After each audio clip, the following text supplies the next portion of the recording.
We are not asking for UN interventions. We are not asking for international financial institutions to help Manipur. We are asking for additional source of money from the federal government as a constituent state of India. And you expect the people of this state to feel like any other Indians and be proud of being an Indian. People have begun to start asking questions about the relationship between our state and the Union of India. People are remembering the instrument of accession. People are remembering that controversial merger agreement. Why? Because you have allowed the feelings to be groomed like that. And this budget is an addition to that series of actions that you have conducted. 11,500 crore, 11,500 वाला जो दिया गया था आपने बिहार को, क्यों? Because Bihar is more Indian than Manipur. You think that you said that you will try to help the state of Assam and Himachal for the flood. Nothing has been said about Manipur. First of all, this budget should have been discussed on the floor of the State Assembly. The fact that it has been brought to the Parliament House tells you about the anomaly. This is not a regular thing that the state budget is discussed on the floor of the House here. But there is a story about why this budget is here and what does this budget speak of. First of all, it speaks of the exclusions and the contemptuous nature in which the present government has dealt with the state of Manipur. The number will speak, the measures that is reflected on the budget speaks. We have talked a lot about Prime Ministers not visiting the state. Initially, at the beginning of the crisis in 2023, I was heard that the Prime Ministers did not visit. Today, I'm almost indifferent. Whether he visits the states or not does not matter anymore. But the rest of the country should know that there is no visa issue for the Prime Minister to visit the country. He may go to Ukraine and talk about peace, and his own citizens have been slaughtered and more than 60,000 people have been rendered homeless. This kind of a behavior can never be justified by anybody who swears by nationalism. It can only be done by those who swear by pseudo-nationalisms and who has a peculiar idea of nation that thrives on excluding people. Now let me talk about this budget in two ways. What does these numbers speak of? The first one is this, a clear sense of the state of economy of this state called Manipur. Look at the fiscal liabilities. It's 37.07% of the GSDP. What does it speak of? It speaks of a terrible state of an economy, the debt burden that the state witnesses. Look at the revenue expenditure, 61%, of which roughly around 45% goes to salaries and pension. Look at the capital expenditure, 39%. What kind of a development project or development of the state that you can sense from these numbers? Or for that matter, you look at this non-tax revenue component, 1%. I thought that this budget would have schemes to deal with this basic economic anomalies of the state. For instance, trying to look for additional or diversification of the additional sources for the non-tax revenue of the state. No, we don't have that image here. I thought that there would be measures to deal with this debt burden. There's nothing of that kind. This is a normal aspect of any budget that you expect this budget to reflect, but we don't have. But over and above this, you have this crisis for 21 months. Does that budget reflect anything on that? No, nothing of that kind.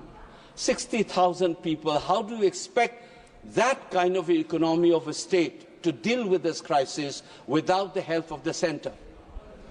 We are not asking for UN interventions. We are not asking for international financial institutions to help Manipur. We are asking for additional source of money from the federal government as a constituent state of India. You don't get anything. How do we deal with this 60,000 people who are rendered homeless, villages wiped out, women and children suffering, children not able to go to school? Had this crisis been there in Bihar or UP, you would have felt the nation in you for you to reflect on your budget.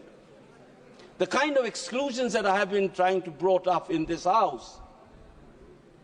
Remember that Gandhi was thrown out of the train. How does he felt? He thought that he was a barrister. He thought he is entitled to that compartment in the train. He was thrown out of that. Bankim Chandra Chattopadhyay, when he was told that India does not have history. That sense of invisibility is what this government has been doing. Nothing of this kind has been mentioned in your presidential speech. You've been trying to make us invisible, our tragedy as insignificant. And you expect the people of this state to feel like any other Indians and be proud of being an Indian. People have begun to start asking questions about the relationship between our state and the Union of India. People are remembering the instrument of accession. People are remembering that controversial merger agreement. Why? Because you have allowed the feelings to be groomed like that. And this budget is an addition to that series of actions that you have conducted. I'll give one more example, which I felt as I sat in this house and listened. I've seen floods in my home state. Even the Raj Bhawan was inundated. Every year it has become a ritual. Did the budget reflect anything on that in the national budget? Does it reflect in this budget as well? Nothing of that kind. 11,500 crore, 11,500 वाला जो दिया गया था आपने बिहार को, क्यों? Because Bihar is more Indian than Manipur. You think that you said that you will try to help the state of Assam and Himachal for the flood. Nothing has been said about Manipur. Ask your governor how the residents of that Raj Bhawan was inundated. Was it a foreign country? Or even if it were an ambassador's house, you would have invested. This is a state's governor.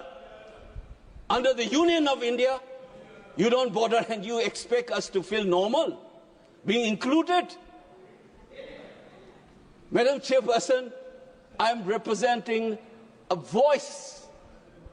I have taught generations in this country, from Kanyakumari to Kashmir, from Gujarat to Nagaland. For 30 plus years, I've seen this.